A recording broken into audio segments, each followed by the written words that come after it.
सिंहपुर गांव में सोनू नाम का लड़का रहता था। सोनू 5वीं तक पढ़ाई करके स्कूल छोड़ दिया था। अब वो गांव के पशुओं को चलाने ले जाता था।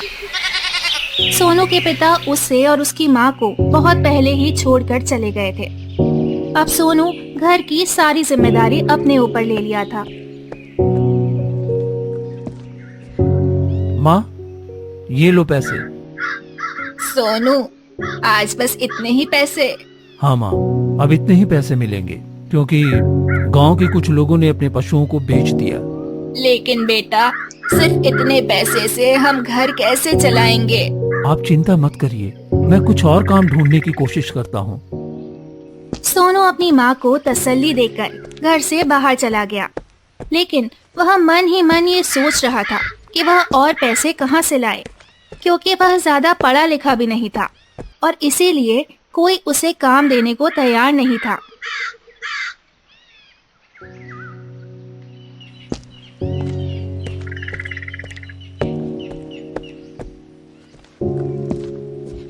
सोनू पेड़ के नीचे उदास बैठा हुआ था।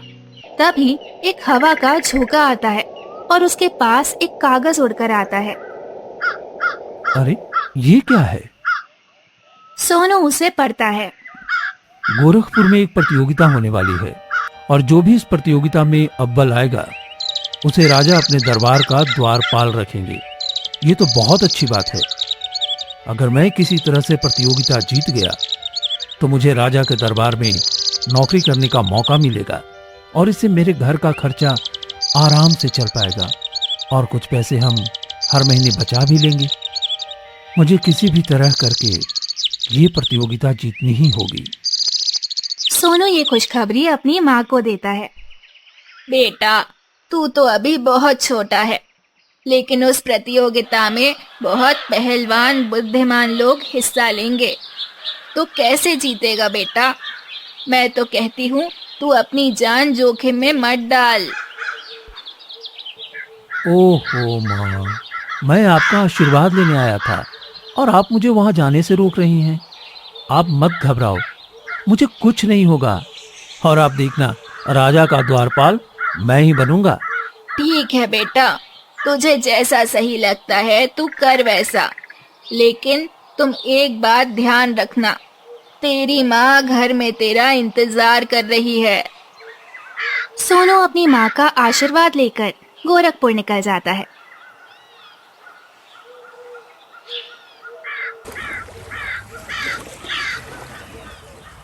थोड़ी देर बाद जब गोरखपुर पहुंचता है, वह देखता है कि पूरे गांव को सजाया गया था और जहां पर प्रतियोगिता होने वाली थी वहां पर हट्टे कट्टे नौजवान मौजूद थे।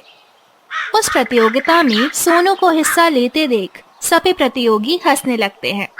अरे देखो तो, प्रतियोगिता में हिस्सा लेने कौन आया है। हाँ हाँ, अच्छे से देख लो, क्योंकि जब तुम लोग मुझसे बुरी तरह हारोगे तो सर उठाने के लायक भी नहीं रहोगे। अरे भाई, तुम भी किससे बहस कर रहे हो? ये तो पहले पड़ाव में ही निकल जाएगा। सब लोग सोनू का मजाक उड़ा रहे थे, लेकिन वह शांत था। थोड़ी देर में वहाँ पर धनराज आते हैं, जो इस प्रतियोगिता को करवा रहे थे। आप सभी प्रतियोगियों का हार्दिक हार्दिक स्वागत है। जो इस प्रतियोगिता को जीत लेगा उसे राजा के दरबार में द्वारपाल की नौकरी मिल जाएगी। लेकिन उससे पहले आप सभी प्रतिभागियों को 3 पड़ाव पार करने होंगे, जिसमें सबसे पहला पड़ाव है बुद्धिमानी का, दूसरा है निशानेबाजी का और तीसरा कुश्ती का। जो लोग ये तीनों पड़ाव पार कर लेंगे वो हमारे विजेता होंगे। ये सभी तो बहुत शक्तिशाली हैं और काफी फुर्तीले भी। इन्हें हराने के लिए मुझे बल नहीं बल्कि बुद्धि का इस्तेमाल करना होगा। सोनू धनराज के पास जाता है और एक बार फिर से प्रतियोगिता का नियम पूछता है। सोनू धनराज से बात कर रहा है। सभी प्रतियोगी ये देख रहे हैं, लेकिन क्या बात कर रहे हैं ये उन्हें सुनाई नहीं दे रहा था। सोनू बात खत्म करके वापस आने लगता है और प्रतियोगियों को देखकर मुस्कुराता है। सभी को समझ नहीं आ रहा था कि आखिर उसने धनराज से क्या बात किया, और यही पूछने के लिए उन प्रतियोगियों में से एक सोनू के पास जाता है। भैया ये बताओ, तुमने अभी उससे क्या बात की है? उन्होंने मुझे बताया कि इस प्रतियोगिता में शामिल हुए सभी लोगों को अपने राजमहल में कोई न कोई काम जरूर देंगे। जो विजेता होगा उसे द्वारपाल रखेंगे, लेकिन जो हारेगा उसे 2 महीने सैनिक बनने की ट्रेनिंग दी जाएगी। उसके बाद उन्हें महासेना में भर्ती कर लिया जाएगा। मैं तो सोच रहा हूं कि मैं हार जाऊं। अरे जीत कर द्वारपाल बनने से तो अच्छा है मैं हार कर राजा की शक्तिशाली सेना में शामिल हो जाऊं। सोनू का ये झूठ सभी प्रतियोगियों का मनोबल कम कर दिया। पहला पड़ाव शुरू होता है। प्रतियोगियों की बुद्धिमानी की परीक्षा ली जाती है। सभी प्रतियोगी जानबूझकर गलत जवाब दे रहे थे, जिससे पहले पड़ाव में काफी सारे प्रतियोगी बाहर हो गए। पहले पड़ाव में सिर्फ 3 ही लोग विजेता हुए, जिसमें से सोनू, कबीर और पंकज थे। दूसरा पड़ाव शुरू होता है। इस पड़ाव को सिर्फ 2 ही लोग पार कर पाते हैं, और सोनू निशाना इस वजह से लगा लेता क्योंकि जब वह पशुओं को चराने के लिए जाया करता था तो वह अक्सर पेड़ के बीच में निशाना लगाता था। अब बारी आती है आखिरी और खतरनाक पड़ाव की। अब सबको शक हो गया कि सोनू दोनों पड़ाव कैसे जीत गया, जबकि उसे हार कर सैनिक में भर्ती होना था। तीसरा पड़ाव शुरू होते ही सोनू कबीर से कहता है, भैया आप पूरी कोशिश करना कि मुझे हरा दो। मुझे ये द्वारपाल की जिंदगी नहीं जीना है। मुझे एक गर्व से भरी जिंदगी जीना है। मैं अपनी आने वाली पीढ़ियों को ये मिसाल देना चाहता हूँ कि मैं हार कर भी जीत गया। मैं राजा की महासेना का हिस्सा था, और मैं जब लोगों को अपने बारे में बताऊं तो मेरे घर वालों को गर्व होना चाहिए कि मैं राजा की महासेना था, ना कि एक द्वारपाल।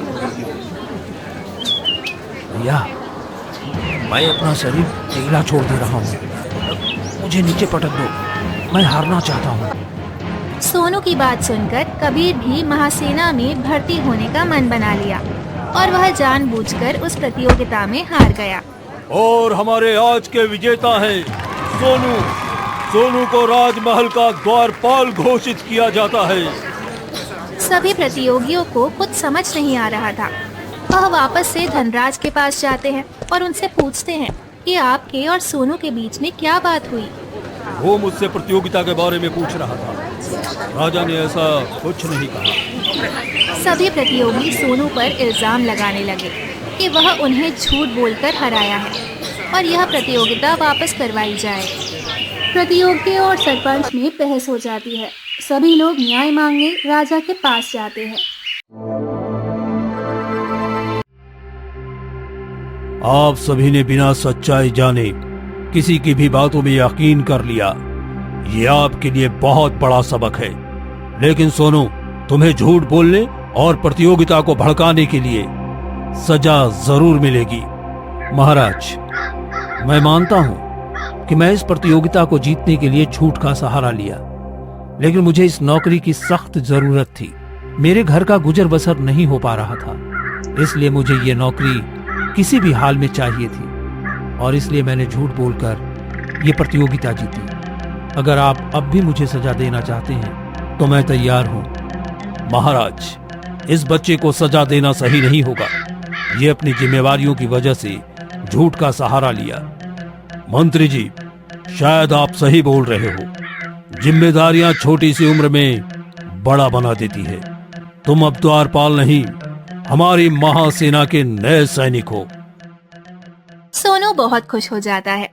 वह अपने घर गया और अपनी माँ को ये खुशखबरी सुनाया। क्या तू सही कह रहा है बेटा? मेरा सोनू अब महासेना के साथ रहेगा।